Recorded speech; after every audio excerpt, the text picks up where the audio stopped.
പറയാൻ ഭാഗമായിട്ടാണോ ഇത്തരത്തിലേക്ക് ഈ കേസ് ജാമ്യത്തിൽ വിട്ടേച്ചല്ലോ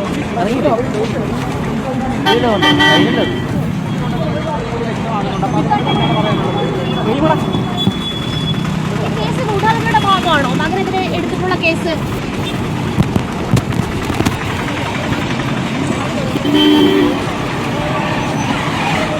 മാധ്യമപ്രവർത്തകരുടെ ചോദ്യങ്ങളോട് ഏതായാലും ഷൈൻ ടോം ചാക്കോയുടെ മാതാപിതാക്കൾ പ്രതികരിക്കാൻ തയ്യാറായിട്ടില്ല. ഇന്നലെ നമ്മൾ ഷൈൻ ടോമിൻ്റെ പിതാവ് ചാക്കോയുമായി സംസാരിക്കുമ്പോൾ അദ്ദേഹം വ്യക്തമായി പറഞ്ഞതാണ് നിരപരാധിത്വം തെളിയിക്കും, നിയമപരമായി നേരിടും, അന്വേഷണവുമായി സഹകരിക്കും എന്ന് കൃത്യമായി ഷൈൻ ടോം ചാക്കോയുടെ പിതാവ് മാധ്യമങ്ങളോട് പറഞ്ഞതാണ്. ഇന്നിപ്പോൾ അറസ്റ്റ് രേഖപ്പെടുത്തി മകനെ കണ്ട് സ്റ്റേഷനിൽ നിന്നും മടങ്ങുമ്പോൾ ഒന്നും പ്രതികരിക്കാൻ തയ്യാറാകുന്നില്ല എന്നതാണ് ഇന്നലെ മാതാവ് ചോദിച്ചത്. ഇനിയും വേട്ടയാടി മതിയായില്ല എന്നതൊക്കെയാണ്. പക്ഷേ ഷൈൻ ടോം ചാക്കോയെ കൃത്യമായ തെളിവുകളുടെ അടിസ്ഥാനത്തിലാണ് അന്വേഷണ സംഘം അറസ്റ്റ് ചെയ്തിരിക്കുന്നത് എന്നത് തന്നെയാണ് ഏറ്റവും പ്രധാനപ്പെട്ട കാര്യം.